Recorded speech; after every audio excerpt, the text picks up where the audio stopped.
Good morning, ladies and gentlemen. Gnome Reviews here. This morning, we're just going to be taking a brief look and talking about my favorite optic combo.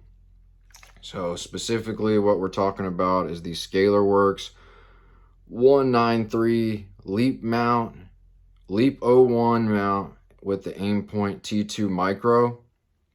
This is my favorite optic combo right now. ScalarWorks has the Leap 16 magnifier mount coming out. It was supposed to come out in December, but now they've told me that it's not going to be coming out until after the first of the year. So after the first of next year, I'll get the new ScalarWorks Leap 16 magnifier mount with the Aimpoint 3XC. So right now I'm running the EOTech G33 magnifier 3x with their sit to side mount with the riser, so it coincides with my red dot the right height. It looks a little bit off because of the lens cover right now, but I'll go ahead and that way you can see it fits perfect. Anyways, after the first of the year, I'll have the ScalarWorks Leap 16 mount with the Aimpoint 3XC magnifier. That will be what goes behind this. But I have, the reason I say it like this is my favorite optic combo. Here's the exact same optic combo.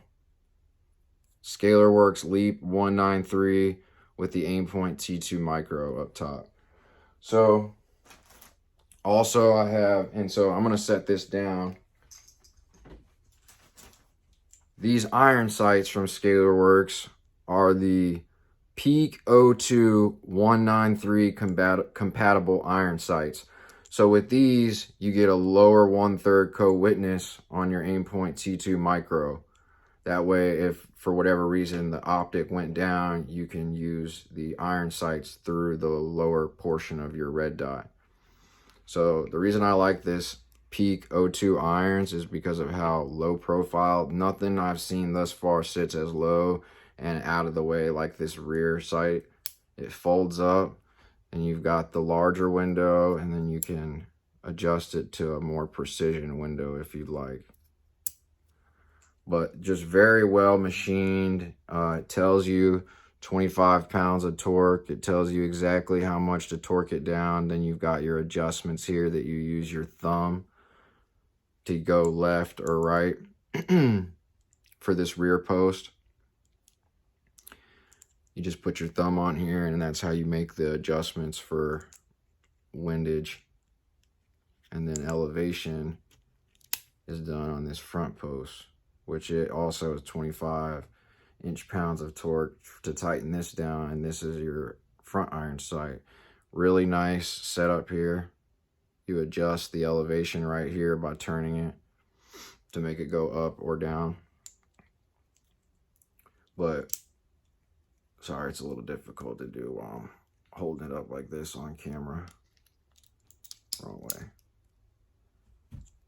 But yeah, so this is the ScalarWorks 193 Peak 02 iron sights, folding iron sights, not fixed. These are the folding irons. So I got this with the Aimpoint T2 Micro for this spare optic combo is either going to go on a 9mm PCC, specifically the B&T SBC9 SD, or I might go 300 blackout instead of 9mm. I can't decide if I want to get a Spear MCX Spear LT or a Rattler in 300 blackout or a 9mm SBR for this optic combo. So, but that's what this setup right here will be going on a short barrel rifle at some point. I just don't know what caliber or what exactly it's going to be yet.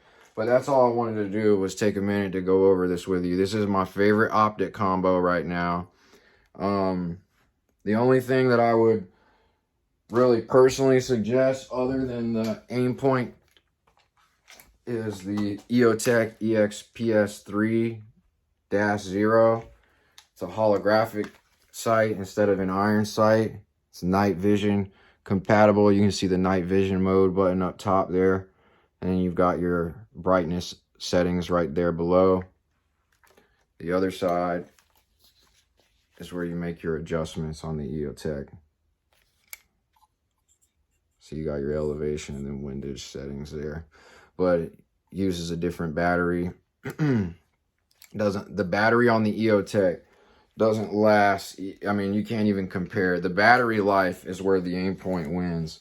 So with the EOTech, it says, I think they last around like 1,000 hours of continuous battery life. Whereas this guy right here, it's supposed to be like over 50,000 hours of battery life. You know, they say it's like over 5 years, up to 5 years.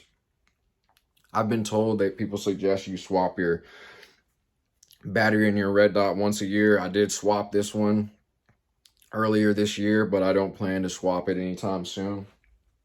Anyhow, before I let you guys go, show you we're going to do a close-up real quick of the Aimpoint T2 Micro on the ScalarWorks Leap 01 mount here. So remember, this is 1.93 inches tall. They've got a 1.57, and they used to have a 1.43 as well. I think now it's just 1.93 or 1.57. I can show you the difference if I'm able to. So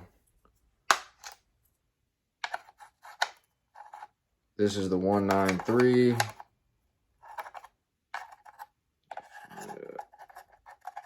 Exact rail spot for it to sit in. There we go. So this way you can see height difference. So this is my Galil Ace, IWI Galil Ace SAR Gen 1 in 545. I've got a ScalarWorks Leap 01 157 mount instead of the 193. So that's why I put this on here, so you could see the height differences. In the back here, we've got the 157, and the front, we've got the 1.93 inches height mount. Also, you've got the Holosun 503 CU on the Galil in the back here with the T2 Micro up front. The Holosun 503 CU uses the exact same footprint as the T2 Micro, so you can use the same mount that you would use on the Holosun 503 CU that you would use on the Aimpoint T2 Micro.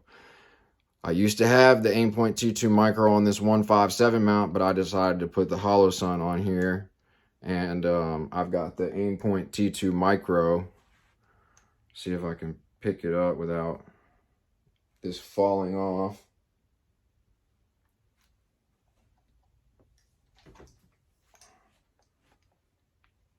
So I took the Holosun where it's at, I took the T2 off and put it on this one up front here. So I've got the spare. I've got the spare Aimpoint T2 Micro 193 with the Peak O2 iron sights for a future build. Like I said, it's either going on 9mm SBR or 300 blackout. That I haven't decided. Anyhow, now you get a really good look at the differences in height on the 157 ScalarWorks mount and the 193 mount. From what I understand, AR-15 platform, people like the 157 mount unless you're running something really short. I like the 193 for quick target acquisition. When you bring this thing up to your shoulder, the 193 is just right there. The 157, it's a little bit lower, so you don't have as much height over bore. Either way, whether you use the 193 or 197 on this setup, I could see my iron sights through the base of the optic if I wasn't running this comb height. So with the comb height, when I come up, my red dot's right there on the Holosun. If I took the comb height off, I could use the iron sights or the red dot. Anyhow, that's enough talk on this. Just wanted to show you guys my favorite optic combo. If you got any comments, questions, or concerns, like usual, just comment below, let me know. If you have watched this long, do me a favor, comment below and let me know your favorite optic combo. So anybody watching this, I want to know what your favorite optic is, mount and optic setup. If you want to include a magnifier, that's fine as well. But we're coming up on 10 minutes, so I'm getting ready to let you guys go. Huge shout out to ScalarWorks, huge shout out to Aimpoint. I have no affiliation with any of the companies that I've spoke on in this video. These are just products that I use, I trust, and that I have experience with. So Hope you guys enjoyed the video. If you've stayed this long, thank you for watching. Stay tuned for more. Gnome Reviews out.